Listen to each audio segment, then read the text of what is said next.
Assalamualaikum warahmatullahi wabarakatuh. Kali ini saya mau menunjukkan sesuatu. Saya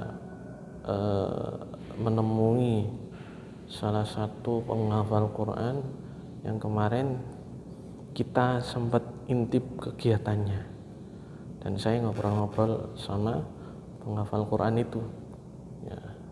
Ngobrol apa aja? Yuk kita lihat bareng-bareng. Jangan lupa like, share, komen, dan subscribe.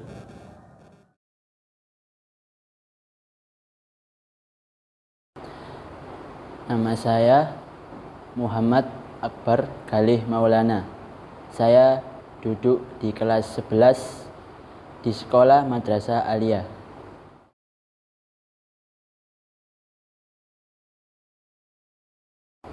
Saya mulai menghafal di kelas 2 SMP dan selesai 30 juz di kelas 1 Aliyah.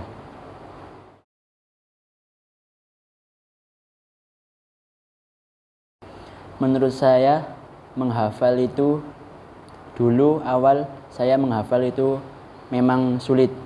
Terus lama-kelamaan saya latih terus, dan akhirnya menghafal itu ternyata gampang. Tapi semua itu butuh kebiasaan ataupun istiqomah. Jadi kalau Anda semua ingin menghafal, itu insya Allah awal-awal memang sulit.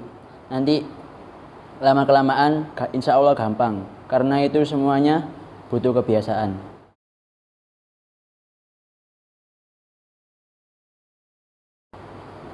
Bagi saya, menghafal itu tidak sulit, tetapi yang sulit itu menjaganya. Kenapa? Ya memang menjaga itu harus butuh keistiqomahan. Seperti ya menghafal tadi, seperti menghafal harus butuh kebiasaan. Nah, terus untuk menjaganya itu sulit memang. Jadi ya jangan takut, dicoba aja dulu. Nanti kalau memang sudah kebiasaan akan menjadi gampang, dan itu menghafal itu juga menyenangkan. Jadi cobalah.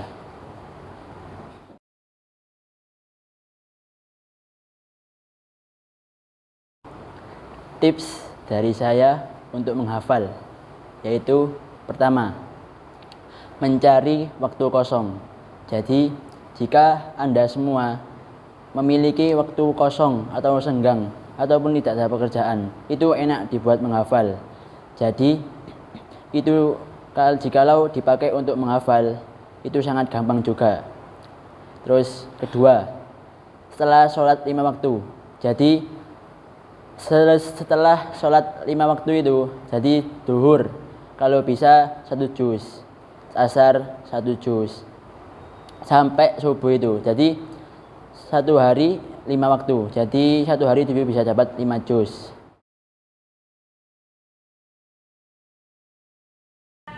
Jadi saya waktu itu ketemu sama penghafal Quran itu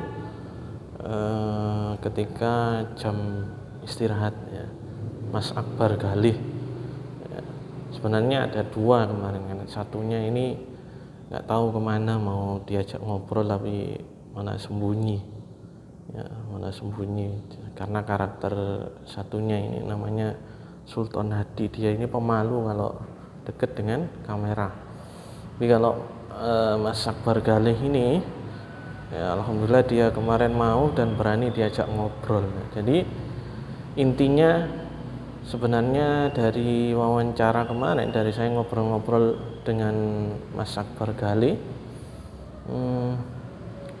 bahwa ketika kita ingin mendekat kepada Al-Quran, ketika kita ingin fokus belajar Quran, maka menurut Mas Akbar Galih itu intinya adalah terbiasa seperti itu.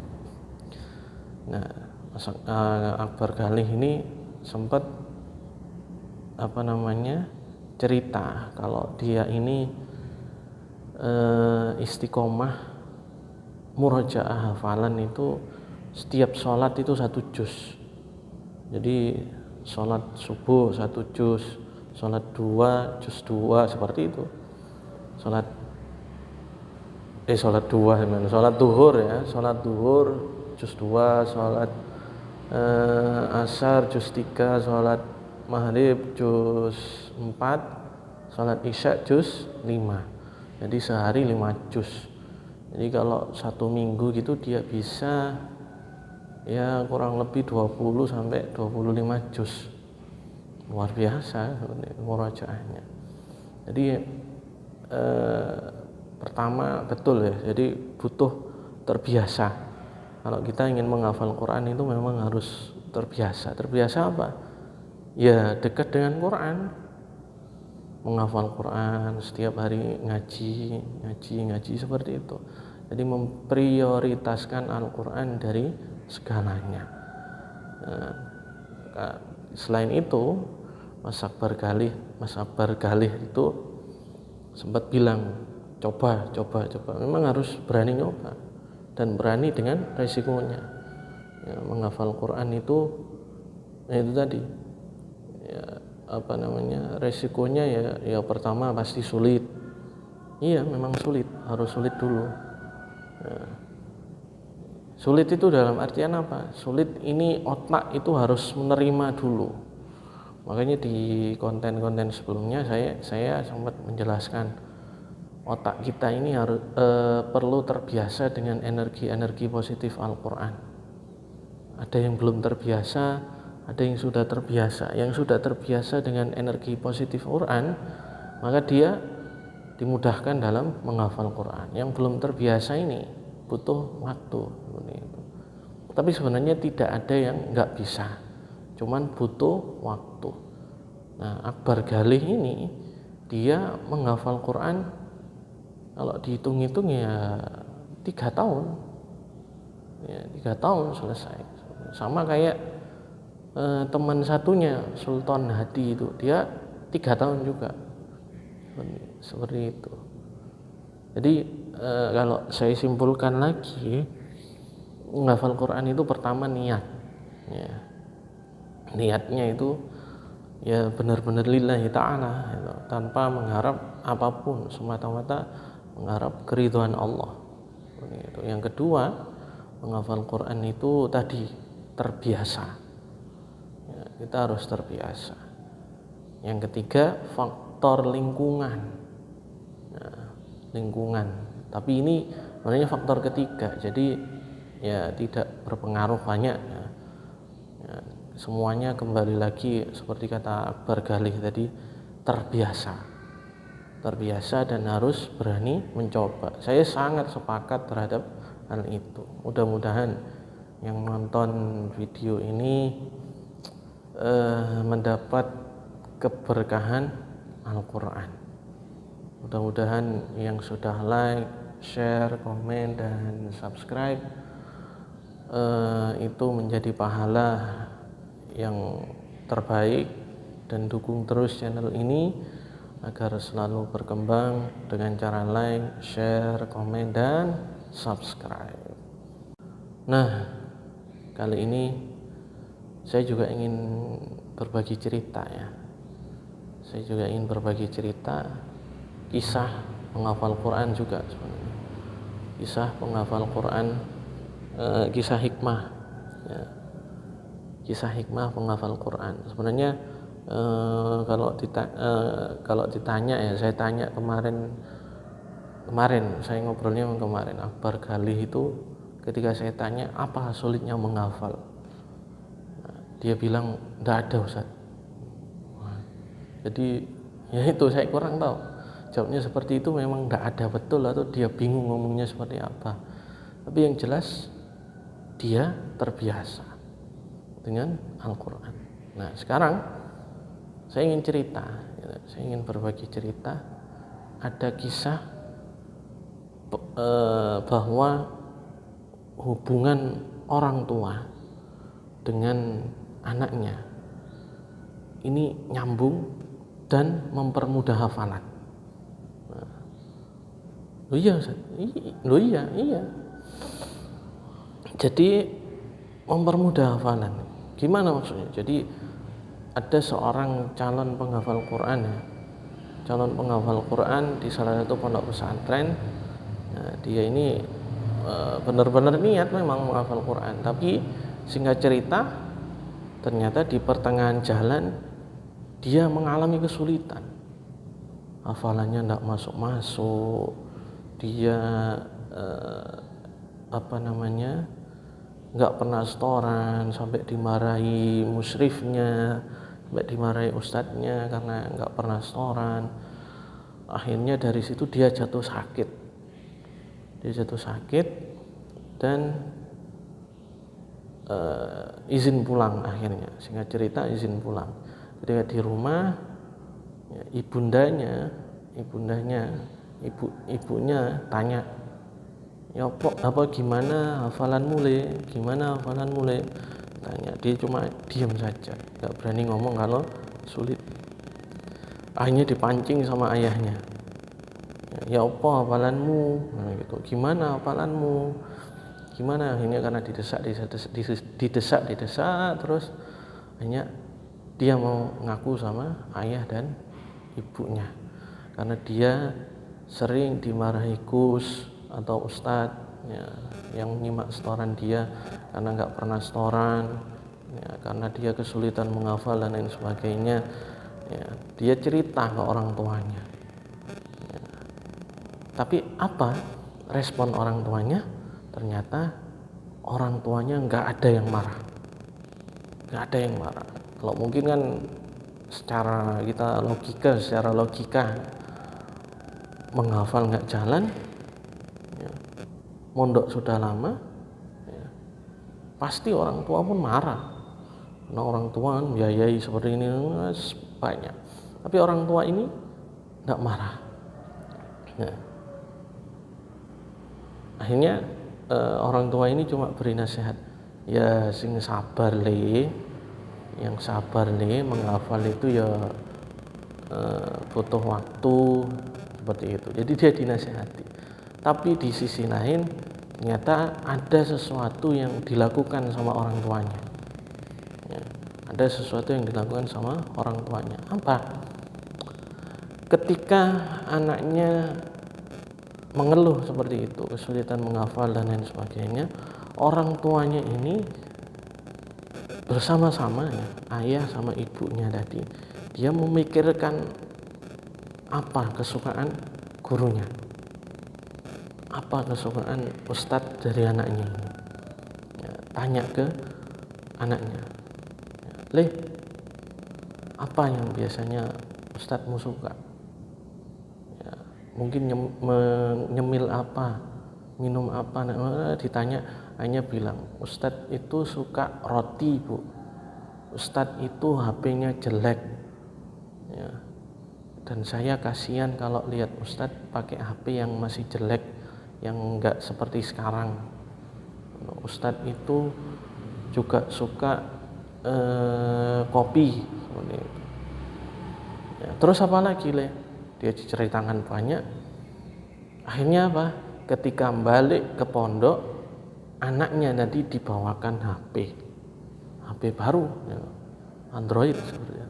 Dibawakan cemilan, dibawakan kopi, pokoknya apa senengnya ustadznya tadi itu dibawakan.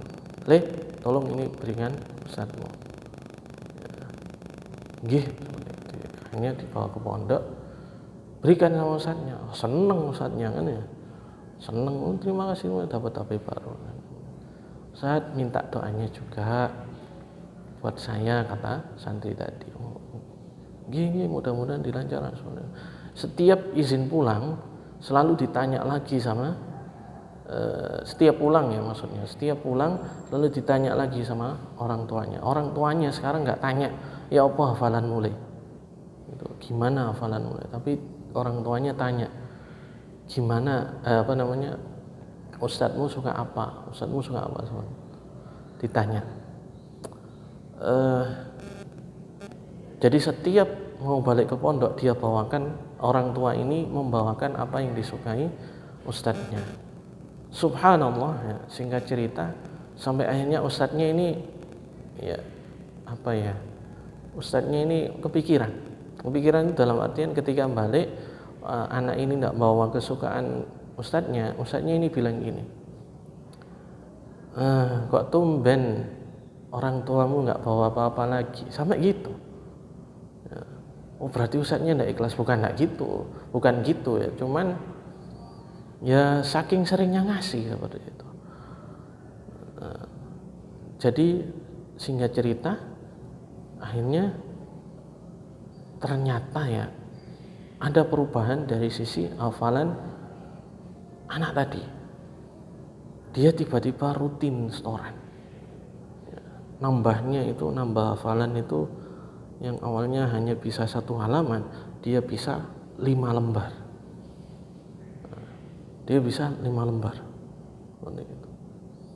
Dan terus menerus, singkat cerita, alhamdulillah Allah beri dia hatam. Berikan hatam 30 juz bil ghaib. Ya. Dan ternyata ketika wisuda, orang tuanya tadi cerita lagi, sebenarnya selain ngasih ke gurumu, selain ngasih ke ustadzmu, ibu sama ayah juga ngasih ke orang-orang yang membutuhkan.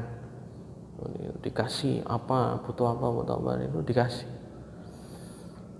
Nah, anaknya ya bersyukur ya, tapi ya kaget juga. Masya Allah, ternyata ayah ibuku seperti ini. Nah, subhanallah, pengaruh dari sedekah, pengaruh dari orang tuanya membahagiakan gurunya tadi, ternyata anak ini bisa hafal 30 juz dalam waktu yang cukup singkat ya, sekitar 6 bulan saja ya, jadi orang tuanya membahagiakan gurunya seperti itu.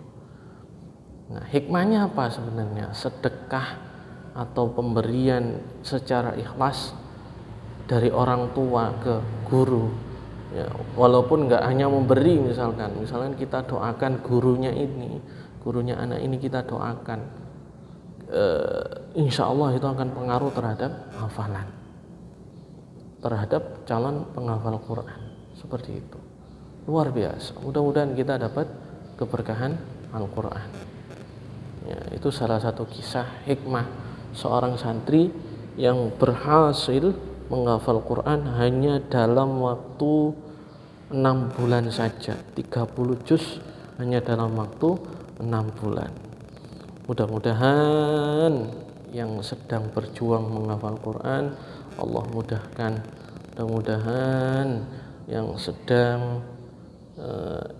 sudah selesai menghafal Quran 30 juz Allah berikan kemudahan untuk menjaga hafalan. Jangan lupa dukung terus channel saya Musafir Cinta dengan cara like, share, komen, dan subscribe. Mudah-mudahan channel ini semakin berkembang dan bermanfaat untuk semuanya. Terima kasih yang sudah mendukung channel saya dengan cara like, share, komen, dan subscribe. Mudah-mudahan itu menjadi pahala. Saya selalu berdoa untuk semua yang sudah mendukung channel ini. Mudah-mudahan selalu terlimpahkan barokah Al-Quran untuk semuanya, dan ridho Allah selalu untuk kita semuanya. Terima kasih. Mohon maaf kurang lebihnya. Assalamualaikum warahmatullahi wabarakatuh.